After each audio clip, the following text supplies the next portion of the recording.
నమస్తే welcome to V3 news paper ముచ్చట కార్యక్రమానికి స్వాగతం। ఈ రోజు వివిధ దినపత్రికల్లో వచ్చిన వార్తల్ని చూసుకున్నట్లయితే ముందుగా ఈనాడుని తీసుకున్నట్లయితే ఈనాడులో మొదటి వార్తగా పల్లె పచ్చగుండాలే ఉపాధి హామీ నిధులతో గ్రామాల్లో హరితహారం వైకుంఠ ధామాలు మొక్కలు నాటండి పరిశుభ్రత పెంచండి ప్రతి గ్రామానికి తారు రోడ్డు వేయాలి నిధులు కాజేసే పద్ధతి పోవాలి పనుల్ని ఆకస్మికంగా తనిఖీ చేయండి అధికారులకు సీఎం కేసీఆర్ ఆదేశం అంటూ వార్తని ఇవ్వడం జరిగింది। మరొక వార్తగా ఈనాడులో కోల్కతా రగడకు తాత్కాలిక తెర సిబిఐ విచారణకు కోల్కతా పోలీస్ కమిషనర్ రాజీవ్ హాజరవ్వాలని సుప్రీం ఆదేశం ఆయన్ను అరెస్టు చేయొద్దని స్పష్టీకరణ తదుపరి విచారణ 20కి వాయిదా తమదంటే తమదే విజయం అంటూ మమతా భాజపా ప్రకటనలు నిరసన విరమించిన దీదీ కేంద్రంపై పోరాటం కొనసాగిస్తాం చంద్రబాబు అంటూ వార్తని ఇవ్వడం జరిగింది। మరొక వార్తగా మనం ఎందుకు ఓడిపోయాం పిసిసి నేతలకు ఏఐసిసి అధ్యక్షుడు రాహుల్ ప్రశ్న అధికార దుర్వినియోగం సెంటిమెంట్ ధన ప్రభావం అన్న నేతలు టికెట్ల కేటాయింపు ఆలస్యం నాయకత్వ లోపంపై ఫిర్యాదు ఆశలు వమ్ము చేసినందుకు క్షమించండి ఉత్తమ్ గంటకు పైగా వాడి వేడిగా సాగిన సమావేశం అంటూ వార్తని ఇవ్వడం జరిగింది। మరొక ముఖ్యమైన వార్తగా ఈనాడులో ఇవ్వడం జరిగింది భాషా పండితులకు పదోన్నతి గౌరవం ఫలించిన దశాబ్ద కాల నిరీక్షణ ఫిజికల్ డైరెక్టర్లుగా పీఈటీలు మొత్తం 10,800 మంది ఉపాధ్యాయులకు స్కూల్ అసిస్టెంట్ హోదా దస్త్రంపై సీఎం కేసీఆర్ సంతకం నేడు ఉత్తర్వులు జారీ ముఖ్యమంత్రికి ఉపాధ్యాయ సంఘాల కృతజ్ఞత పదోన్నతులు అంతర్జిల్లా బదిలీలకు వినతి అంటూ వార్తనివ్వడం జరిగింది। మరొక ఇంట్రెస్టింగ్ న్యూస్ ఈనాడులో ప్రత్యేకంగా వార్తనివ్వడం జరిగింది పెద్ద పులికే హడల్ ఉచ్చు విసురుతున్న వేటగాళ్ళు విద్యుత్ తీగలతో యమపాశాలు అంటూ వార్తనివ్వడం జరిగింది। కదలికల్ని ట్రాక్ చేస్తున్న ముఠాలు జాడలేని డజను పెద్ద పులులు చిరుత పులులకు లెక్కే లేదు దుప్పులు లేళ్ళు అడవి పందులు అన్ని రకాల వన్యప్రాణాలకు మరణ శాసనం అంటూ వార్తనివ్వడం జరిగింది। పులుల సంరక్షణకు ఏం చేస్తున్నారు కోర్టుకు వచ్చి చెప్పండి అటవీ శాఖ అధికారులకు హైకోర్టు ఆదేశం అడవుల్లో విద్యుత్ ఎలా సరఫరా అవుతుందని ప్రశ్న అటవీ శాఖలో భారీగా బదిలీలు రాష్ట్ర వ్యాప్తంగా 200 మందికి స్థానచలనం బీట్ అధికారి నుంచి చీఫ్ కన్జర్వేటివ్ వరకు అడవులు ఎక్కువ ఉన్న ప్రాంతాల్లో బదిలీలతో ప్రక్షాళన అంటూ ఈనాడులో మొదటి పేజీలో ఈరోజు తీసుకున్న వార్తల్ని అయితే మరొక పత్రికను తీసుకున్నట్టయితే ఆంధ్రజ్యోతిలో మొదటి వార్తగా సుప్రీంకోర్టు మధ్య మార్గం వాదం అంటూ వార్తనివ్వడం జరిగింది సిబిఐకి సహకరించాలని సిపి రాజీవ్కు ఆదేశం అరెస్టు వద్దని ఒత్తిడి పెట్టొద్దని సిబిఐకి ఉత్తర్వులు మమత దీక్ష విరమణ 12న ఢిల్లీలో సీఎంల ధర్నా అంటూ వార్తనివ్వడం జరిగింది। తటస్థ ప్రదేశం షిల్లాంగ్లో విచారణ సాక్ష్యాల ధ్వంసంపై రాజీవ్కు నోటీసు కోర్టు ధిక్కారంపై సర్కార్కు తాకీదు అంటూ వార్తనివ్వడం జరిగింది। భాషా పండితుల కళ సాకారం అంటూ వార్తనివ్వడం జరిగింది। స్కూల్ అసిస్టెంట్లుగా పదోన్నతులు ఫైలుపై ముఖ్యమంత్రి కేసీఆర్ సంతకం నేడు ఉత్తర్వులు ఆ వెంటనే ప్రమోషన్లు ఎక్కడి వారికి అక్కడే అప్గ్రేడ్ చేస్తారు ఫలించిన 20 ఏళ్ల పోరాటం అంటూ వార్తనివ్వడం జరిగింది। ఆశల పల్లకి అంటూ మరొక వార్తనివ్వడం జరిగింది ఏకీకృత సర్వీసు పదోన్నతులపై ఉపాధ్యాయుల ఆశాభావం అంటూ వార్తనివ్వడం జరిగింది। మరొక వార్తగా ప్రభుత్వ బడి విద్యార్థులు లేరి అంటూ ఒక ప్రత్యేక కథనాన్ని ఇవ్వడం జరిగింది। సర్కారీ స్కూళ్ళలో పడిపోతున్న ప్రవేశాలు క్రమేణా పెరుగుతున్న విద్యార్థులు లేని స్కూళ్ళు గత సంవత్సరంతో పోలిస్తే భారీ తేడా ఏడాదిలో 2,000కు పైగా స్కూళ్ళలో దుస్థితి అంటూ వార్తనివ్వడం జరిగింది। మరొక వార్తగా అప్పు తప్పు ఎన్ఆర్ఐ జయరాం హత్య కేసులో మరో మలుపు అంటూ వార్తనివ్వడం జరిగింది। అటవీ శాఖలో భారీ బదిలీలు అంటూ వార్తనివ్వడం జరిగింది। ప్రభువుల మోడీ ప్రభ ఏది అంటూ రాహుల్కు సంబంధించిన వార్తను ఇవ్వడం జరిగింది। మరొక వార్తగా మీ వాకిట్లో న్యాయం 55 గ్రామ న్యాయాలయాలు ఏర్పాటుకు మార్గం సుగమం అంటూ వార్తనివ్వడం జరిగింది। ఇవి ఆంధ్రజ్యోతిలో మొదటి పేజీలో వచ్చిన వార్తలను తీసుకున్నట్టయితే మరొక పత్రికను తీసుకున్నట్టయితే సాక్షిలో మొదటి వార్తగా అటవీ ప్రక్షాళన అంటూ వార్తనివ్వడం జరిగింది। 200 మంది అధికారుల బదిలీ 11 మందిపై సస్పెన్షన్ పనితీరు సరిగ్గా లేని వారికి మెమోలు ముఖ్యమంత్రి సీఎం కేసీఆర్ ఆదేశాలు అంటూ వార్తనివ్వడం జరిగింది। ఊరూర నర్సరీలు అంటూ వార్తనివ్వడం జరిగింది। 12,751 గ్రామ పంచాయతీల్లో ఏర్పాటు చేయాలి అధికారులకు ముఖ్యమంత్రి కేసీఆర్ ఆదేశం ఉపాధి హామీ నిధులతో హరితహారం శ్మశాన వాటికలు కేంద్ర నిధులతో పాటు రాష్ట్ర బడ్జెట్ నిధులు నియోజకవర్గ నిధులకు వినియోగించాలి అన్ని గ్రామ పంచాయతీలకు ఖచ్చితంగా బీటీ రోడ్లు ఉండాలి కొత్తగా 859 గ్రామాలకు రహదారులు నిర్మించాలి పంచాయతీరాజ్ గ్రామీణాభివృద్ధిపై సీఎం ఉన్నత స్థాయి సమీక్ష అంటూ వార్తనివ్వడం జరిగింది। ముగిసిన దీదీ ధర్నా, సుప్రీంకోర్టు ఆదేశాలతో నిర్ణయం అంటూ వార్తనివ్వడం జరిగింది. సిబిఐ విచారణకు హాజరు కావాల్సిందిగా కమిషనర్ రాజీవ్కు సుప్రీం ఆదేశం అంటూ వార్తనివ్వడం జరిగింది. షిల్లాంగ్లో విచారించండి అంటూ వార్తనివ్వడం జరిగింది. బెంగాల్ ఎపిసోడ్తో ఎవరికి లాభం? బీజేపీకి లాభిస్తుందని కమలనాథుల ఆశ, మమత ఫైర్ ఓట్లు తెస్తుందనుకుంటున్న తృణమూల్ అంటూ వార్తనివ్వడం జరిగింది. మరొక వార్తగా 8 మంది డిటెన్షన్పై విచారణ, మిచిగాన్ ఫెడరల్ న్యాయస్థానంలో ప్రారంభం అంటూ వార్తనివ్వడం జరిగింది. న్యాయ సహాయం అందిస్తున్న అమెరికన్ తెలంగాణ అసోసియేషన్ తొలి రోజు వాదనలు వినిపించిన అటార్నీ ఎడ్వర్డ్ బజూకా 8 మంది ట్రయల్ పూర్తయ్యాకే 156 మందిపై విచారణ అంటూ వార్తనివ్వడం జరిగింది. అంకెల గారడి అంటూ వార్తనివ్వడం జరిగింది. ఏపీ ప్రభుత్వం ప్రవేశపెట్టిన బడ్జెట్పై అంకెల గారడి అంటూ వార్తనివ్వడం జరిగింది. చిన్నబాబుకు సన్నిహితుడే రాకేష్ అంటూ మరొక వార్తనివ్వడం జరిగింది. ఏసీపీ మల్లారెడ్డిపై బదిలీ వేటు అంటూ జయరాం హత్యకు సంబంధించిన వార్తలను ఇవ్వడం జరిగింది. విలీనం కుదరదు, రైతు బంధుతో పీఎం కిసాన్ పథకాన్ని కలిపే ఆలోచన లేదు అంటూ వార్తనివ్వడం జరిగింది. ఇవి సాక్షిలో మొదటి పేజీలో వచ్చిన వార్తల్ని తీసుకున్నట్టయితే, మరొక పత్రికను తీసుకున్నట్టయితే ఆంధ్రప్రభలో మొదటి వార్తగా ఊర్లకు నిధుల వరద అంటూ వార్తను ఇవ్వడం జరిగింది. కేంద్రంతో సమానంగా దండిగా డబ్బులు, ఉపాధి పనులతో సంపద సృష్టి, గ్రామ పంచాయతీల చేతుల మీదుగానే పనులు, అన్ని గ్రామాలకు బీటీ రోడ్లు అంటూ వార్తనివ్వడం జరిగింది. కష్టాల్లో కోల్కతా సిపిని షిల్లాంగ్లో ప్రశ్నించండి, అరెస్టు మాత్రం చేయొద్దంటూ వార్తనివ్వడం జరిగింది. మరొక వార్తగా తెలంగాణ ప్రాజెక్టులేవి ఆపలేదు, రాష్ట్రంలో ఏ మూలకు వెళ్ళినా పనులు కనిపిస్తాయి, తెలంగాణలో 55 ఏళ్లలో జరిగిన అభివృద్ధి ప్రధాని మోడీ చేశారు, కేంద్ర మంత్రి నితిన్ గడ్కరీ అంటూ వార్తనివ్వడం జరిగింది. హైదరాబాద్ పర్యటనలో సందర్భంగా నితిన్ గడ్కరీ హైదరాబాద్లో 10% అగ్రవర్ణాలకు ఏర్పాటు చేసిన రిజర్వేషన్ సంబంధించిన అభినందన సభలో పాల్గొన్నారు. ఈ సభ సందర్భంగా తెలంగాణ ప్రాజెక్టులకు సంబంధించిన అంశాన్ని ప్రస్తావించడం జరిగింది. కిసాన్ సమ్మాన్కు తొలి నివేదిక అంటూ మరొక వార్తనివ్వడం జరిగింది. రాష్ట్రంలో లబ్ధిదారులు 47.08 లక్షలు అంటూ వార్తనివ్వడం జరిగింది. మరొక వార్తగా తెలిసే తప్పు చేశారు, బోగస్ వర్సిటీల్లో తరగతులు జరగవని, బోధనా సిబ్బంది ఉండరని తెలిసే చేరిన విద్యార్థులు, అమెరికా విదేశాంగ శాఖ వాదన అంటూ వార్తనివ్వడం జరిగింది. తెలుగు విద్యార్థుల న్యాయ పోరాటం అంటూ వార్తనివ్వడం జరిగింది. పాత నీరు పోవాలే, కొత్త నీరు రావాలే, సమూల ప్రక్షాళనే శరణ్యం, లోక్సభ టికెట్లు కొత్త వారికి ఇవ్వాలే, వర్కింగ్ ప్రెసిడెంట్ 4 అక్కర్లేదు, రాహుల్ గాంధీకి టీపీసీసీ నేతల సూచనలు, అభ్యర్థులను ముందరే ప్రకటిస్తాం, పార్లమెంటు ఎన్నికలకు సిద్ధం కండి రాహుల్. మోడీని ఇందిరతో పోల్చడం అవమానకరం, మోడీలో వివక్ష, ఇందిరలో ప్రేమ, పోలికే సరికాదు రాహుల్ గాంధీ అంటూ వార్తనివ్వడం జరిగింది. ఏపీ పోలీసులపై నమ్మకం లేదు, శిఖా చౌదరిపై దర్యాప్తు చేయండి, జయరాం హత్యపై జూబ్లీహిల్స్ పోలీస్ స్టేషన్లో ఆయన భార్య పద్మశ్రీ ఫిర్యాదు అంటూ వార్తనివ్వడం జరిగింది. తెలంగాణ జీవధారకు భారీ నిధులు, బడ్జెట్లో అత్యధిక ప్రాధాన్యత, ముఖ్యమంత్రి నిర్ణయం, ఈ ఏడాదే బీడు భూముల్లోకి జలసిర్లు అంటూ వార్తనివ్వడం జరిగింది.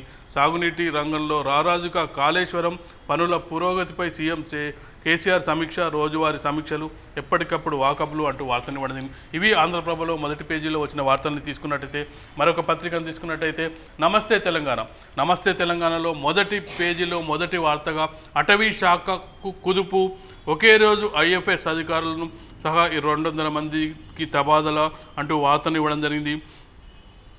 బడ్జెట్ సమావేశాలు 20 నుంచి అంటూ మరొక వార్తనివ్వడం జరిగింది. ఓటాన్ అకౌంట్ బడ్జెట్కు అధికారుల కసరత్తు అంటూ, రైతు బందే పెద్ద పథకం, రైతు బంధు అందరూ రైతులకు వర్తిస్తుంది అంటూ వార్తనివ్వడం జరిగింది. భాషా పండితులకు పదోన్నతులు అంటూ వార్తనివ్వడం జరిగింది. ధాన్యం సేకరణ 1,00,000 కోటి టన్నులు అంటూ మరొక వార్తనివ్వడం జరిగింది. హద్దు దాటితే లైసెన్స్ కట్ అంటూ ఒక ఇంట్రెస్టింగ్ న్యూస్ ఇవ్వడం జరిగింది. నిబంధనలు పాటించని వారిపై రవాణా శాఖ కఠిన చర్యలు, 4 ఏళ్లలో 12,369 డ్రైవింగ్ లైసెన్సుల సస్పెన్షన్, హైదరాబాద్ పెద్దపల్లి జిల్లాల్లో అత్యధికం డ్రంక్ అండ్ డ్రైవ్ ఓవర్లోడ్ కేసులు ఎక్కువ అంటూ వార్తను ఇవ్వడం జరిగింది. సీటు బెల్టులు వాడేది 7%, నిస్సాన్ ఇండియా సేవ్ లైఫ్ సర్వేలో వెల్లడి అంటూ వార్తనివ్వడం జరిగింది.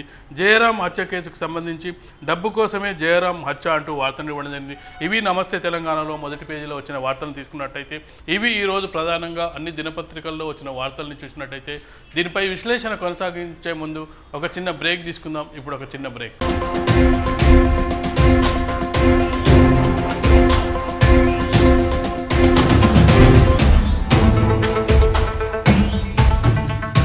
నేను మా తమ్ముడు రాజుగాడు రచ్చబండ ముచ్చట్లల్లా మన V3 న్యూస్ ఛానల్ జల్దీనే వస్తున్నాం, జర చూడుండ్రి. రచ్చబండ ముచ్చట్లు మీ V3 న్యూస్ ఛానల్లో త్వరలో.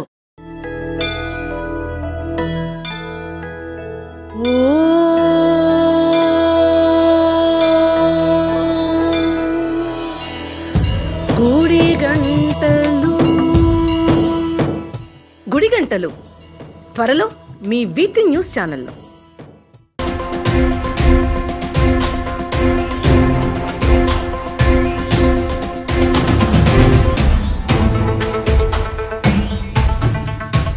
వెల్కమ్ బ్యాక్ టు పేపర్ ముచ్చట కార్యక్రమం. ఈరోజు వివిధ దినపత్రికల్లో వచ్చిన వార్తలను చూసినట్టయితే దాదాపు అన్ని దినపత్రికల్లోనూ సుప్రీంకోర్టు మధ్య మార్గం అంటూ వార్తను ఇవ్వడం జరిగింది. దీదీ మోడీకి సంబంధించిన కాంట్రవర్సీకి సంబంధించింది. మరొక ముఖ్య వార్తను చూసుకున్నట్టయితే ఏకీకృత సర్వీసులు, భాషా పండిట్లు, వీటికి సంబంధించిన వార్తలను హైలైట్ చేయడం జరిగింది. దీనిపై మనతో పాటు విశ్లేషించడానికి మనతో పాటు ఉన్నారు నాగభూషణ గారు, రిటైర్డ్ హెడ్ మాస్టర్. నమస్తే సార్. అంటే మనం గత 2 రోజుల నుంచి చూస్తున్నాం. నిన్న కూడా సుప్రీంకోర్టు ఒక తీర్పు ఇచ్చింది. ఏంటంటే ఏకీకృత సర్వీసులు చేయొచ్చని హైకోర్టు ఆపిన దాన్ని సుప్రీంకోర్టు క్లియర్ చేసింది. అసలు ఏంటి ఏకీకృత సర్వీసులు అంటే ఏంటి? మీరే ఒక మాజీ హెడ్ మాస్టర్గా రిటైర్ అయ్యారు, మీరు అన్ని పరిణామాలను చూసుకుంటూ వస్తున్నారు. ఏంటి అసలు సమస్య ఏంటి ఇక్కడ? అసలు ఈ ఎడ్యుకేషన్ డిపార్ట్మెంట్ అంటే కొద్దిగా ఇంటలెక్చువల్స్ వాళ్ళని కనుక ఏకీకృతం చేసినట్లయితే పొలిటికల్ వాళ్ళకు కొంచెం ఇబ్బందికరంగా ఉంటుంది. ఏ పొలిటికల్ అవేర్నెస్ పెరగాలన్నా, ఏం చేయాలన్నా గ్రామీణ లెవెల్ నుంచి పట్టణ లెవెల్లో, డిస్ట్రిక్ట్ లెవెల్లో కూడా టీచర్లు పాతుకొని ఉంటారు. కాబట్టి వీళ్ళ ఏకీకృత సర్వీస్ చేసినట్లయితే వాళ్ళ పప్పులు ఉడకవు, వాళ్ళ ఆటోలు సాగవు అనే ఉద్దేశంతో దీన్ని ఇట్లా కొన్ని సంవత్సరాల నుంచి తాత్సారం చేస్తూ నాన్స్తూ హైకోర్టు పోయినా హైకోర్టులో కూడా తేలకపోతే సుప్రీంకోర్టు పోవడం వల్ల అతి లాస్ట్గా మొత్తం చీఫ్ మినిస్టర్, మనకు సరైనటువంటి చీఫ్ మినిస్టర్ ఉండటం వల్ల ఆయన యొక్క దయాదాక్షిణ్యం చేత, ఆయన ఈవి గుణం చేత ఈనాడు ఏకీకృత సర్వీస్కు ఒక రూపం వచ్చింది. సుప్రీంకోర్టు ఒక డిసిషన్ ఇచ్చింది. చాలా గొప్ప పరిణామం ఇది. టీచర్లకు చాలా వేల మంది, లక్షల మందికి కూడా ఇది చాలా ఉపకారమైనటువంటిది, ఉపయోగమైనటువంటిది, చాలా మంచిది. ఎందుకంటే అందరికీ సమన్వయం జరుగుతుంది అన్నీ. ఇప్పుడు జిల్లా పరిషత్తులో కానీ, పంచాయతీరాజ్లో కానీ, డిఓ కంట్రోల్ అంటే యాక్చువల్గా అసలు ఏకీకృత సర్వీస్ అంటే ఏంది? అసలు వీళ్ళ పోరాటం ఏంటి? ముందుగా ఏకీకృత సర్వీస్ అంటే ఇట్లా వివిధ రకాలుగా ఉండకుండా ఇప్పుడు ఏమైందంటే పంచాయతీరాజ్ నుండి జడిపి పోతే పంచాయతీరాజ్ వాడు ఏమైపోతున్నాడంటే అక్కడ జూనియర్ అయిపోతున్నాడు. ఈయనకంటే 10 సంవత్సరాలు తక్కువ ఉన్నాడు కూడా ఈ జూనియర్ అయిపోయి ఆయన సీనియర్గా ఉండిపోతున్నాడు. కాబట్టి ఒక జూనియర్ కింద ఒక సీనియర్ పని చేయడం it is the great insult to the senior person. ఒక జూనియర్ కింద ఓ సీనియర్ పని చేయడం అనేది సరైన పద్ధతి కాదు. అదే ఏకీకృత సర్వీస్ రూల్స్ ఉన్నట్లయితే ఈ సర్వీసును పరిగణలోకి తీసుకొని ఎప్పుడైతే రేట్ ఆఫ్ అపాయింట్మెంట్ దగ్గర నుంచి వాళ్ళ సర్వీస్ని రాష్ట్రంలో అంటే ఎన్ని రకాల అంటే వేరియేషన్స్ ఉన్నాయి స్కూళ్ళలో మనం తీసుకున్నట్టంటే డిఓ కంట్రోల్, జడ్పీ, పంచాయతీరాజ్, ఈ మూడింటికి మధ్య వ్యత్యాసం ఏంటి?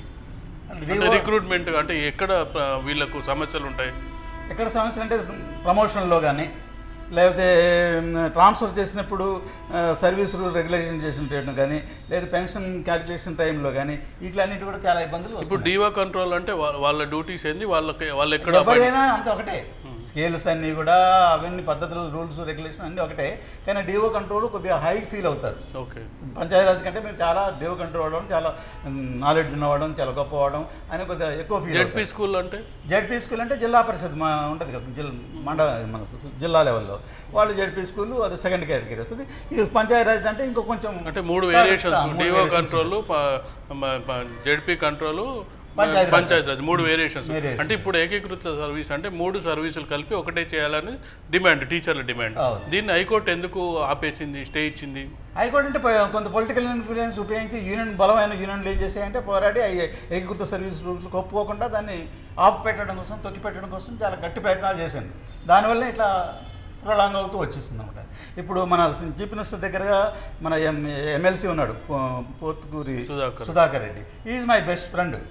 ఆయన పంచాయతీరాజ్లో సెక్రటరీ చేసి జియో నాలెడ్జ్ బాగా పక్కా ఉన్నటువంటి ఆయన, వరంగల్ జిల్లా అతను. నాకు కూడా బాగా ప్రయత్నం, నేను ఇంకొక కలిసి 2-3 రోజులు వైజాగ్ వెళ్ళాము. తర్వాత నేను ఎక్కువ పర్సెంట్ నేను యూటీఎఫ్ అయినప్పటికైనా సరే యూటీఎఫ్ పోకుండా ఈ సుధాకర్ రెడ్డి, మోహన్ రెడ్డితోనే ఎక్కువ కలిసిమెలిసి ఉండేవాడిని, వాళ్ళతోనే ఎక్కువగా తిరిగేవాడిని. కాబట్టి ఆ సుధాకర్ రెడ్డి కూడా దీంట్లో కొంత కీలక పాత్ర వహించాడని, ఆయన వల్ల కూడా ఏకీకృత సర్వీసులు రావడానికి కొంత దోహదం జరిగిందని నేను బల్లగుద్ది ఘంటాపదంగా చెప్పగలను. అంటే ఇప్పుడు ఈ డిఓ కంట్రోల్లో ఉండేవాళ్ళు ఏమన్నా అంటే రాజకీయ పార్టీలకు అనుబంధంగా ఉంటారా, లేకపోతే యూనియన్ లీడర్లుగా ఉంటారా? అంటే తక్కువ సంఖ్యలో ఉన్న డిఓ కంట్రోల్లో ఉండే టీచర్లు ఇన్నో రోజులు ఎలా ఆధిపత్యం ప్రదర్శించారనేదే ముఖ్య సమస్య. అదేంటంటే ఇక వాళ్ళు కొద్దిగా దాంట్లో ఉన్నాడు. ఇప్పుడు ఎక్స్ఎమ్మెల్సీలు ఉన్నాడు, రామ్ బ్రహ్మ ఉన్నాడు. ఈయన బాగా వాగ్దాటి గలవాడు, ఆయన మేఘాలు గర్జించినట్టుగా మాట్లాడేవాడు. తర్వాత ఆయన గురువు ఒక ఆయన ఉన్నాడు, ఆయన పేరేంటంటే గుర్తురావట్లే ఆయన పేరు. ఆయన కూడా ఒక ఎక్స్ఎమ్మెల్సీ చేసి ఆయన ఒక స్కాలర్, బాగా 6-7 భాషల్లో బాగా పాండిత్యం ఉన్నవాడు. ఇక వాళ్ళు బాగా మేధాశక్తిని ఉపయోగించేసి శ్యామ్ సుందర్ అని ఇంకా గొప్ప గొప్ప వాళ్ళు ఉన్నారు ఎస్టీ లీడర్లు. వాళ్ళ జీవో నాలెడ్జ్ కూడా వాళ్ళు పర్ఫెక్ట్గా ఉన్నారు. మా గురువు గారు కూడా ఉన్నారు, ఎఫ్ఆర్ శర్మ గారిని, ఫండమెంటల్ రూల్స్ శర్మ గారు అని పేరు ఉండేది. మేము మ్యాథ్స్ నేర్చుకునే రోజుల్లో మాకు కాంపోజిట్ మ్యాథ్స్ చెప్పేవాడు. ఆయన రూల్స్ ఆయన క్లాస్కి వెళ్ళాలంటే డిఓలు కూడా భయపడేవాడు. అంత జీవో నాలెడ్జ్ పక్కా నాలెడ్జ్. జీవో నెంబర్తో సహా డేట్తో సహా ఆయన మైండ్లో గుర్తుండేది. అంత మేధాశక్తి పెట్టిండు. ఆ మేధాశక్తిని ఉపయోగించేసేసి గవర్నమెంట్కి ఇది చేసి అది చేసేసి మొత్తం మీద ఏకీకృత సర్వీసులు రాకుండా ఇట్లా విడగొట్టి విడిపోయి రకరకాల గ్రూపుల సిస్టంగా ఉండిపోవడం జరిగింది. అంటే నేను విన్న ప్రకారం ఏంటంటే మీరు కూడా డిఓ స్కూళ్ళలో పనిచేశారు కొంతకాలం, తర్వాత మీరు సింగరేణికి వచ్చినట్టున్నారు. అంటే ఏకీకృత సర్వీసులు వ్యతిరేకించే వాళ్ళ అభ్యంతరాలు ఏంది, అనుకూలించే వాళ్ళ వాదనలు ఏంటి? ముఖ్యంగా డిఓ కంట్రోల్ అంటే లిమిటెడ్ ఉంటుంది, ఒక ట్రాన్స్ఫర్ చేస్తారు. డిఓ టు డిఓ అంటే అది వాళ్ళు మెరుగైన ప్లేసులలోనే ట్రాన్స్ఫర్, ఓన్లీ టౌన్స్లలో చేస్తారు. వాళ్ళు విలేజ్లకి వేస్తే పోవడానికి వీళ్ళు. ఇది ఏకీకృత సర్వీస్ చేసినట్లయితే ఏం చేస్తారు, రిమోట్ కామన్గా వచ్చేస్తారు, అందరికి ఒకే కొడుకు కింద వస్తారు. అది ఒకే కొడుకు కింద రావాలని మెజారిటీ పీపుల్ అంటుంటే వాళ్ళ ప్రాబల్యం దెబ్బతింటుందని, వాళ్ళ యొక్క మనుగడ దెబ్బతింటుందని, వాళ్ళ ఇది దెబ్బతింటుందని వాళ్ళు మెరుగైన ప్లేసులో ఉన్నారు కదా, జిల్లా లెవెల్లో ఉన్నా లేకపోతే రాష్ట్ర లెవెల్లో ఉన్నా ఎక్కడన్నా వాళ్ళు మంచి క్లాసులు కొద్దిగా మంచి ఏరియాలు ఉంటారు. అదే జడ్పీ స్కూళ్ళల్లో పంచాయతీ స్కూల్లో చేయడంలో ఏం సౌకర్యాలు లేనట్టు పల్లెటూరుల ఏరియాలో అక్కడ పనిచేయాల్సి వస్తుంది. కాబట్టి ట్రాన్స్ఫర్ చేసినప్పుడు ఏకీకృత సర్వీస్ ఉన్నప్పుడు అందరూ ఉమ్మడిగా తయారు చేస్తారు కదా, అది వాళ్ళ బాధ ఎక్కువ. అంటే వాళ్ళ వాదన బలహీనంగా ఉంది, నిజం చెప్పాలంటే వాళ్ళ వాదన బలహీనంగా ఉంది. బలహీనంగా ఉన్న వాదన కూడా ఇన్ని సంవత్సరాల నుంచి ఎందుకు అమలుకు నోచుకోలేదు? ఎక్కువ సంఖ్యలో ఉన్న జడ్పీ టీచర్లు కానీ లేదంటే పంచాయతీరాజ్ టీచర్లు కానీ ఎక్కువ సంఖ్యలో ఉన్నారు, వాళ్ళు చాలా తక్కువ సంఖ్యలో ఉన్నారు. అయినా కానీ వీళ్ళ వాదన నెగ్గకుండా వాళ్ళ వాదనను ఇన్ని రోజులు ఎందుకు ఆపుకుంటూ రావడానికి ప్రధాన కారణం ఏమంటారు మీరు? పొలిటికల్ విల్ కూడా ఏంటంటే సరే ఇట్లే ఉండని, విడగొట్టుంటే బాగానే ఉంటుంది, ఇట్లా నడిచేది వాళ్ళు కొట్టుకుంటారు, వాళ్ళు చేస్తారు, అదే జుట్టు ముడి పెట్టవచ్చు అని పొలిటికల్ యొక్క ఆలోచన విధానం కూడా ఆ విధంగానే ఉండేది. పోయిన రాజకీయ నాయకులు, పోయిన చీఫ్ మినిస్టర్లు, తర్వాత మన సమాఖ్య ఆంధ్రాలో ఉన్నప్పుడు ఇలానే అట్లా విడదీసి ఉంటే అది ఎందుకంటే మనం పూర్తిగా విడగొట్టేటువంటి చీలిక భావాలుగా అలవాటు పడేటువంటి మనస్తత్వాలు కలిగినటువంటి కాబట్టి దానికే అలవాటు పడిపోయి అట్లనే ఉండిపోయారు. కానీ గట్టిగా ప్రయత్నం చేసిన వాళ్ళు కూడా లేరు, దానికి పూనుకున్నటువంటి ఈ రాజకీయవేత్తలు కూడా లేరు. అందుకనే ఇంతకాలం అంటే మనకు ఇప్పుడు ప్రెసిడెన్షియల్ ఆర్డర్స్ కానీ మన రాష్ట్రపతి ఉత్తర్వుల ప్రకారం కానీ అంటే ఇట్లా ఏమన్నా స్పెషల్ ప్రొవిజన్స్ ఉన్నాయా? ఎడ్యుకేషన్కి సంబంధించిన ఏమైనా స్పెషల్ ప్రొవిజన్స్ ఉన్నాయా? ప్రెసిడెన్షియల్ ఆర్డర్స్ కూడా వచ్చినాయి, దాన్ని కూడా ఖాతరు చేయలేదు. స్పెషల్ ఆర్డర్స్లో ఏముంది అంటే ఏకీకృత ఉందా? ఏకీకృతనే ఉంది. ఇప్పుడు ప్రెసిడెంట్ ఆర్డర్ కాబట్టి ఏకీకృత సర్వీసు ఆమోదమైంది. ప్రెసిడెంట్ గారు ముద్ద పడితేనే ఏకీకృత సర్వీసు. అంటే ఇది ప్రెసిడెన్షియల్ ఆర్డర్ ప్రకారం అంటే ప్రెసిడెన్షియల్ ఆర్డర్ వచ్చి కూడా చాలా కాలం అయింది, అంటే దగ్గర 40-50 ఏళ్ళ సంవత్సరాల క్రితం వచ్చిన ప్రెసిడెన్షియల్ ఆర్డర్. అంటే ఆర్డర్ను కూడా ఇంప్లిమెంట్ చేయడానికి ప్రభుత్వాల వైఫల్యమా లేకపోతే ఎక్కడ వైఫల్యం ఉందని? ప్రభుత్వాలు ఇంప్లిమెంట్ చేయడానికి వాళ్ళకి ఇష్టం లేదు ఫుల్ఫిల్. ఎందుకంటే అట్లా చేసినట్లయితే ఇక బాగుండదు. వాళ్ళంతా ఇక అన్ని 4 లక్షల మంది ఒకే వస్తే బాగుండదు, వాళ్ళ ఒత్తిడి ఎక్కువ అవుతుంది. కాబట్టి వాళ్ళని ఇట్లా ఉంటే 4 లక్షలలో అందులో 20-30,000 ఉంటే 3 లక్షల చిల్లర వీళ్ళే ఉంటారు కదా, వీళ్ళే మెజారిటీ. దీంట్లో మళ్ళీ యూనియన్లు వేరే ఉన్నాయి సార్. యూనియన్లు ఉండని, బట్ టీచర్లు అందరూ ఏకీకృత అంటే ఏంటంటే ఏకీకృత మీన్స్ అందరికీ ఒకే రూలు, ఒకే న్యాయం, ట్రాన్స్ఫర్స్ అన్ని కూడా సేమ్ జరుగుతాయి. అది జరిగితే ప్రభుత్వానికి వాళ్ళంతా కంట్రోల్ ఉంటారు కదా, వాళ్ళు చేతుల్లో ఉంటారు కదా. నిజం చెప్పాలంటే ప్రభుత్వానికి ఉంటుంది, కానీ అట్లా ఉండదానికంటే కూడా విడబెడితేనే వాళ్ళకి సౌలభ్యంగా ఉంటుందని ప్రభుత్వ ఆలోచన. అందుకోసమే ఇట్లా చేశారు, లేదు ఎందుకు చేసేవాళ్ళు. అంటే ఈ కోర్టు కేసు చాలా కాలం నుంచి నడుస్తుంది. ఎప్పటి నుంచి నడుస్తుంది? 20 సంవత్సరాల పై నుంచి నడుస్తుంది. కోర్టులో ఏ వాదన అంటే ఈ మధ్య హైకోర్టు స్టే ఇచ్చింది అసలు, అంటే అంతకుముందు ఏమన్నా తీర్పులు వచ్చినాయా దీనికి సంబంధించిన? దీనికి సంబంధించిన తీర్పులు ఏం రాలేదు. అంటే కోర్టులు ఎందుకు పెండిపోయింది? కోర్టులు కూడా అంటే రాజకీయ నాయకులు అంటే ఏదో వాళ్ళకు వ్యక్తిగత ప్రయోజనాలు ఉంటాయి, కొంత విడగొడితే బెటర్ అంటారు. కోర్టుకు వెళ్ళినప్పుడు న్యాయం పంచాయతీరాజు జెడ్పీ వాళ్ళ పక్షాన ఉంది కదా, ఇది ఇన్నాళ్ళు ఎలా ఆపగలిగారు కోర్టుల ద్వారా కూడా అనేది కూడా ప్రధాన ప్రశ్న కదా. కోర్టులు ఎందుకు ఆపగలిగాయి అంటే కోర్టులు కూడా ఏంటంటే వాళ్ళు ఇక అక్కడ ఉన్నటువంటి సిచ్యువేషన్ బట్టి రాజకీయ ప్రాబల్యం కూడా చోటు చేసుకుంటుంది. ఇక్కడ వీటి కూడా పోయేసేసి అట్లా సర్వీస్ రూల్స్ అలా ఉంటే బాగుంటుంది, మళ్ళీ ఇలా కలిపినట్లయితే కొంత చివాకులు వస్తాయి, మళ్ళీ పరిపాలనా సౌలభ్యం దెబ్బతింటుంది, అందరూ ఒకే తాటి మీకు తీసుకురావాలంటే ఇంత మెజారిటీ సంఖ్య ఉన్నప్పుడు అంత డీసెంట్రలైజేషన్ ఉండదనే ఉద్దేశంతో ప్రభుత్వం కూడా దాన్ని ఏదో మసిబుట్టి మారేలు చేసేసి దాన్ని అట్లాగనే విడగొడుతూ విడిపోయేటట్టుగానే ఉంచింది, కానీ కలపడం కోసం గట్టి ప్రయత్నాలు ఏ ప్రభుత్వం చేయలేదు. ఈ ప్రభుత్వ వైఫల్యమే ప్రభుత్వం యొక్క ఆలోచన విధానంలో ఉన్నటువంటి లోపం వల్లనే ఇలా తాత్సారం జరిగింది, కానీ ఇంత లేట్ జరిగింది. కానీ ప్రభుత్వం ఎప్పుడైతే అనుకూలంగా ఉండి టీచర్లందరినీ కూడా ఏకతాటి మీద చేయాలి, ఒకే గుడి కింద తీసుకోవాలంటే బలమైన ఆలోచన, బలమైన కారణం ఉన్నట్లయితే, బలమైనటువంటి దోహదం ఉన్నట్లయితే తప్పనిసరిగా ఎప్పుడో చేసేవాళ్ళు. కోర్టు వెళ్ళకున్నా సరే వీళ్ళు ఇప్పుడు సుప్రీంకోర్టు తీర్పును గౌరవించే అవకాశం ఉందా? దీనికి ఏమన్నా మళ్ళీ కొర్రీలు పెట్టే అవకాశం ఉందంటారా? సుప్రీంకోర్టు తప్పనిసరి గౌరవిస్తారు, దాన్ని ఇంప్లిమెంట్ చేసేటువంటి కొర్రీలు ఏమన్నా పెట్టే అవకాశం ఉందా? కొర్రీలు పెట్టినా నిలవ ఆగవు. అంటే మనకిచ్చిన దీంట్లో ఏంటంటే ఒక పత్రికలో ఏకీకృత సర్వీసు పదోన్నతులపై ఉపాధ్యాయుల ఆశాభావం, వెంటనే ప్రక్రియ చేపట్టాలని ఉపాధ్యాయ సంఘాలు కోరుతున్నాయి. ముఖ్యమంత్రి కూడా సానుకూలంగా ఉన్నారని ఎమ్మెల్సీలు చెప్పారు.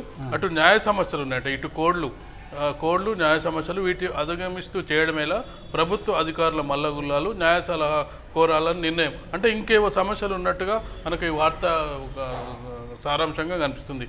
ప్రభుత్వం కూడా న్యాయ సలహా తీసుకోవాలనుకుంటుంది. దీనికి ఉండే సమస్యలు ఏముంటాయని మీరు భావిస్తున్నారు? ఇప్పుడు డిఓ కంట్రోల్ వాడు ఉన్నారనుకోండి, వాడు బాగా రిటైర్మెంట్ స్టేజ్ కొనేవాడు మళ్ళీ దేశపై ఇంకో చోటు వేసి ఇది చేసేసి ఇవన్నీ ఇబ్బందులు వస్తాయి. వాడికి 2 సంవత్సరాలు 3 సంవత్సరాలు రిటైర్ అయ్యేవాడు, వాడు ఎట్టి వాడు అక్కడే ఆపుకోవడం కోసం ఇంకా ఏదో రకమైన ప్రయత్నం చేస్తుంటాడు. మళ్ళీ వాడు కోర్టుకు పోవడం ఏవో జరుగుతుంది. కాబట్టి ఆ న్యాయమే న్యాయ సలహాలు అంటే కొంచెం అధికారులు కూడా మల్లగుల్లాలు ఇది ఎలా ఇంప్లిమెంట్ చేయాలనే దాని మీద దీనికి మళ్ళీ రూపకల్పన చేయాలి. సుప్రీంకోర్టు తీర్పిచ్చినా కూడా ఇన్ని సమస్యలు ఎందుకు వస్తాయి? మరి రూల్స్ అని ఇప్పుడు ఇదొక పరేక కంప లాంటిదండి. ఎడ్యుకేషన్ రూల్స్ అనేది చాలా అంత చిక్కుముడి పరేకంప, ఎక్కడ ఎవరిని ముట్టుకుంటే ఏం జరుగుతుందో అనేటువంటి భయాందోళన. మీరు సింగరేణిలో పనిచేసారుగా, సింగరేణి స్కూల్స్ స్టేట్ గవర్నమెంట్ రూల్సా వాళ్ళకి ప్రత్యేకమైన? మాది కాజీ గవర్నమెంట్, మాది సపరేట్ రూల్స్, సపరేట్ అంటే డిఓ రూల్స్ డిఓ కంట్రోల్ అవే ఉంటాయి, కానీ పరిపాలనా యంత్రాంగం అంతా సింగరేణి చేస్తుంది. మాకు ఈ చికాకు కాదు, ₹1 కూడా మేము ఖర్చు పెట్టేది కాదు, చాలా నీట్గా జరిగేది. అంటే మీకు అంతే ప్రభుత్వ ఉద్యోగులనే గుర్తించేది. 58 సంవత్సరాల సర్వీసే అన్నీ, కానీ పెన్షన్ తగ్గించింది. మాకేంటంటే లంసమ్ అమౌంట్ ఇచ్చారు, లంసమ్ అమౌంట్ తీసుకున్నాం, తర్వాత పెన్షన్ మాత్రం నామినల్ పెన్షన్ మాత్రం ఇచ్చారు. ఇప్పుడు ఈ ప్రభుత్వ స్కూల్స్కి మీ స్కూల్కి తేడా ఏంటి? మాది కొద్ది క్వాలిటీ ఎడ్యుకేషన్ ఉంటుంది, అంత క్వాలిఫైడ్ వాళ్ళు తీసుకుంటారు. హైయర్ స్టార్ట్స్ ఇచ్చారు మాకు, అందరూ మా క్వార్టర్స్ ఇచ్చి చేస్తారు. కాబట్టి మా రూల్స్ అన్నీ కూడా ఎడ్యుకేషన్ రూల్స్ అయినప్పటికీ మేము బెటర్ ఎడ్యుకేషన్ ఇచ్చాము, బాగా నాణ్యమైన విద్యను అందించాం. మేము అప్పుడు తాత్కాలిక లబ్ధి. ఇప్పుడు ఈ సింగరేణి స్కూల్స్ కూడా ఇవన్నీ కలిపే అవకాశం ఉంటుంది? కలపాలిగా ఇప్పుడు ఈ కోర్టు తీర్పు ద్వారా కలవదు, ఆయన కలపాలని మేము రిప్రజెంటేషన్ చేస్తున్నాం. మన కడియం శ్రేయర్ గారు కూడా రిప్రజెంటేషన్ ఇచ్చినాం. మా స్కూల్ చాలా ఒక్కొక్క దానికి 10 ఎకరాల భూమి ఉంటుంది. మా స్కూల్స్ చాలా విశాలంగా ఉంటాయి. కాబట్టి ఈ స్కూల్స్ అన్ని కూడా ఇంకా సింగరేణి స్కూల్స్ కాకుండా ఇంకేమన్నా స్కూల్స్ ఉన్నాయా? మన అంటే ఎయిడెడ్ స్కూల్స్ ఉన్నాయి. ఎయిడెడ్ స్కూల్స్ వాళ్ళ రోల్స్ ఎవరి కింద ఉంటాయి? వాళ్ళు గవర్నమెంట్ పెన్షన్, గవర్నమెంట్ రూల్స్ అన్నీ ఉంటాయి, కానీ అది కొంత సంవత్సరానికి గ్రాంట్ ఇస్తుంది, ఎయిడెడ్ గ్రాంట్ అని. ఆ గ్రాంట్ ఏం చేస్తుందంటే అప్పుడు ఎయిడెడ్ అని ఎందుకు వచ్చిందంటే యాంటీ డిసీజెస్ అని డిసీజెస్ వచ్చాయి. కొన్ని ఏజెన్సీ ఏరియాలో బ్రిటిష్ గవర్నమెంట్లో 1926 సంవత్సరంలో బ్రిటిష్ గవర్నమెంట్ వాళ్ళు ఈ ఎయిడెడ్ స్కూల్ని సృష్టించారు. టీచింగ్ గ్రాంట్ అని, మెయింటెనెన్స్ గ్రాంట్ అని ఇట్లా ఇచ్చేది అనమాట. ఆ గ్రాంట్ కూడా ఎయిడెడ్ స్కూల్స్ కొన్ని ఉన్నాయి, అవి కూడా చాలా ఉన్నాయి, తక్కువ లేవు. ఆ ఎయిడెడ్ స్కూల్స్ కూడా ఇప్పుడు ఏకీకృత సర్వీస్ కింద తీసుకున్నట్టయితే ఎయిడెడ్ స్కూల్ కూడా మార్చేసి గవర్నమెంటే సొప్పించినప్పుడు ఇవి ఎన్ని రకాలు ఎందుకు ఉండేది? ఏకీకృత సర్వీస్ చేయడం అనేది చాలా. ఇప్పుడు ఎయిడెడ్ స్కూల్ కూడా ట్రాన్స్ఫర్స్ ఉన్నాయి, వాళ్ళు కూడా అదే స్కూల్లో పనిచేస్తారు, ఎక్కువ కాలం అదే స్కూల్లో పనిచేస్తారు. అంటే ఓన్లీ జెడ్పీ స్కూల్లో పనిచేసే వాళ్ళు పంచాయతీ స్కూల్ వాళ్ళకే ఈ 3 డిపార్ట్మెంట్కి ట్రాన్స్ఫర్లు అయ్యి ఈ 2 స్కూల్స్ మేజర్గా. మిగతా స్కూల్స్ కానీ మీ సింగరేణి స్కూల్స్ కానీ ఎయిడెడ్ స్కూల్స్ కానీ డిఓ కంట్రోల్ ఉన్నాయి కాబట్టి లిమిటెడ్ అంటే మీకు అసలు ట్రాన్స్ఫర్సే ఉన్నాయి, మీకు ఉన్నాయి. డిఓ కంట్రోల్ ఉండే వరకు లిమిటెడ్ ట్రాన్స్ఫర్స్, అసలే ఉండే ఎక్కువ ట్రాన్స్ఫర్స్ ఉండేది ఎవరికంటే జెడ్పీ వాళ్ళకు పంచాయతీ రాజ్ వాళ్ళకు. అంటే ఇది అన్యాయం కదా. అది అందుకనే మరి వాడు కొట్లాడేది, ఆ పంచాయతీరాజ్ వాడు కొట్టడం వల్లే వచ్చింది ఇప్పుడు ఆ ఏకీకృత సర్వీసెస్. ఎందుకంటే నీకు ఎయిడెడ్ స్కూల్ అంటే టౌన్లలో ఉంటాయి, పట్టణాలు ఉంటాయి, మేజర్ సిటీలు ఉంటాయి, వాళ్ళు జీవితాంతం సిటీలోనే ఉంటారు. ఇప్పుడు వీళ్ళే పంచాయతీ రాజ్ వాళ్ళు కానీ జెడ్పీహెచ్ వాళ్ళు కానీ గ్రామాలకు పోవాలి, రూరల్ ఇంటీరియర్ ప్లేస్కి పోవాలి, చెప్పిన వాళ్ళే. ఇదే అందరూ ఆ పని చేయడం వల్ల కొంత అందరికి కూడా బర్డెన్ తగ్గుద్ది కదా నిజం చెప్పాలంటే. అవుతుంది కానీ మరి మనస్తత్వాలు ఒప్పుకోవు కదా. మన వాళ్ళు అంత విస్తృతమైన ఆలోచన లేదు, అంత బ్రాడ్ యూస్ లేదు. వాళ్ళు కూడా మన సోదరులే కదా, వాళ్ళు కూడా అవకాశాలు ఇవ్వాలి. అంటే దాంట్లో ఇంప్లిమెంటేషన్లోనే సరైన రూల్స్ అండ్ రెగ్యులేషన్స్ సరిగ్గా బిగించి పెట్టలేదు. ఎడ్యుకేషన్ రూల్స్ కొద్దిగా సడలింపు చేసి కొంత లూజ్గా ఉన్నాయి కాబట్టి ఇక ఎవరి ఆటలో అంటే ఎడ్యుకేషన్ అంటే ఒకే డిపార్ట్మెంట్ కిందకి వస్తుంది. చూస్తుంటే చాలా రకరకాల వేరియేషన్స్ ఉంటాయి. ఇప్పుడు ఇంకోటి భాషా పండితులు అని మనం ఈరోజు చూస్తే భాషా పండితులకు కళ సహకారం, స్కూల్ అసిస్టెంట్గా పదోన్నతులు, ఫైలుపై ముఖ్యమంత్రి కేసీఆర్ సంతకం, నేడు ఉత్తర్వులు, ఆ వెంటనే ప్రమోషన్లు, ఎక్కడి వారికి అక్కడే అప్గ్రేడ్, ఫలించిన 20 సంవత్సరాల పోరాటం. ఈ భాషా పండితుల కేసు అంటే 20 సంవత్సరాల తర్వాత భాషా పండితులు అది ఈక్వల్ టు డిగ్రీ కోర్సు. ఇప్పుడు బీఓఎల్ అనేది మన యూనివర్సిటీ, మన ఉస్మానియా యూనివర్సిటీ. భాషా పండితులు అక్కడ ఉంది భాషా ప్రవీణ అని ఆంధ్ర యూనివర్సిటీలో కూడా. అక్కడ ఏం చేశారంటే ఈ మన యూనివర్సిటీలో జరిగినటువంటి బీఓఏలు భాషా ప్రవీణకు సమానం కాదు. అది వేరే కదా, ఇది వేరే. మాది గొప్ప, ఇది తక్కువ అంటారు. అది యూనివర్సిటీ డిగ్రీ, ఇది యూనివర్సిటీ డిగ్రీ. కానీ తెలంగాణలో చదివిన వాడికేమో తక్కువ, ఇది ఆంధ్ర భాషా ప్రవీణ ఆంధ్ర యూనివర్సిటీలో చదివినటువంటి వాళ్ళకేమో ఎక్కువగా. అట్లాంటి తేడాలు చేశారు. తర్వాత ఎక్కువ ఇప్పుడు అది ఎన్ని సంవత్సరాల కోర్సు చదువుతున్నారో బీఎస్సీ బీఈడీ గ్రాడ్యుయేట్స్, అది భాషా పండితులు కూడా అన్ని సంవత్సరాలు చదువుతున్నారు, వీళ్ళు కూడా ట్రైనింగ్ అవుతున్నారు అనిపిస్తుంది. కాబట్టి వాళ్ళని కూడా గ్రేడ్ 1గా ఎందుకు తీసుకురాకూడదు? వాళ్ళు ఏకీకృత సర్వీస్లో వీళ్ళు కూడా కలుస్తారు, వీళ్ళు కూడా కలుస్తారు, భాషా పండితులు కూడా కలుస్తారు, పీఈటీలను కూడా చేస్తారు, వాళ్ళని కూడా కలుస్తారు. అది అంటే అసలు విద్యాశాఖలో ఇన్ని వేరియేషన్స్ అంటే చాలా ఆశ్చర్యకరంగా ఉంది. ఎందుకంటే మీరు చాలా మామూలుగా లేదు. ఈ తలనొప్పి పడలేక నేను డివో కంట్రోల్కి అన్నిటి పోయినా అక్కడ పోయినా నేను. అంటే టీచర్ అంటే అందరూ అంటే సామాన్య ప్రజలు చూసేదంటే టీచర్ అంటే టీచరే అని చూస్తారు. కానీ ఈ కంట్రోల్, డివో కంట్రోల్, వేరియేషన్స్, ట్రాన్స్ఫర్స్, వీటికి సంబంధించిన చాలా చాలా రకరకాల భిన్నాభిప్రాయాలు, భిన్న కల్చర్లు, అంటే చాలా ఇది ఉన్నదండి. చాలా ఉంది. చాలా ఇట్ ఈస్ కిచిడి సమాజం. ఇప్పుడు మా అమ్మాయి ఉంది 1996లోనే డిఎస్సిలో వచ్చింది. ఆమె డిస్ట్రిక్ట్ లెవెల్లో అవార్డు కూడా వచ్చింది. ఆమెను ట్రాన్స్ఫర్ చేయడం నుండి వేణుగోపాలాచారి ఉన్నాడు. ఆయన తెలుగుదేశం గవర్నమెంట్లో ఉన్న దగ్గర నుంచి పోరాడితే ఆమె ట్రాన్స్ఫర్ కాలే. ఇప్పుడు అక్కడ మన ఆమె రాంగులు పెట్టుకుంది. మన తెలంగాణ గవర్నమెంట్ వచ్చిన తర్వాత మన స్పీకర్ గారిని ఏదో పట్టుకుంటూ ఉద్దేశిస్తే ఆయన వల్ల మా అమ్మాయికి మళ్ళీ రీఇన్స్టేట్ అయింది, మళ్ళీ మోడల్లో వచ్చింది. ఇప్పుడు మళ్ళీ ట్రాన్స్ఫర్ కోసం ప్రయత్నం చేస్తున్నాం. ఇప్పుడు మా అమ్మాయికి మాత్రం చాలా ఉపయోగపడుతుంది. ఆయనకు 2 పీజీలు ఉన్నాయి, ఆయన ప్రమోషన్ ఇప్పుడు డిపార్ట్మెంటల్ టెస్ట్ కూడా రాసింది. ఆయన ప్రమోషన్లు వస్తాయి, ట్రాన్స్ఫర్ అవుతుంది, కొంచెం మేలు జరుగుతుంది. నా స్వార్థమే కాకుండా జనానికి ఎక్కువ పర్సెంట్ పీపుల్కి టీచర్స్ మాత్రం చాలా ఉపయోగం జరుగుతుంది, మేలు జరుగుతుంది, న్యాయం జరుగుతుంది. ఇది చేసింది సుప్రీంకోర్టు చేసింది చాలా చాలా చాలా ఉపయోగకరమైనది. కాబట్టి సుప్రీంకోర్టు ఆ న్యాయస్థానానికి లక్ష కోటి నమస్కారాలు.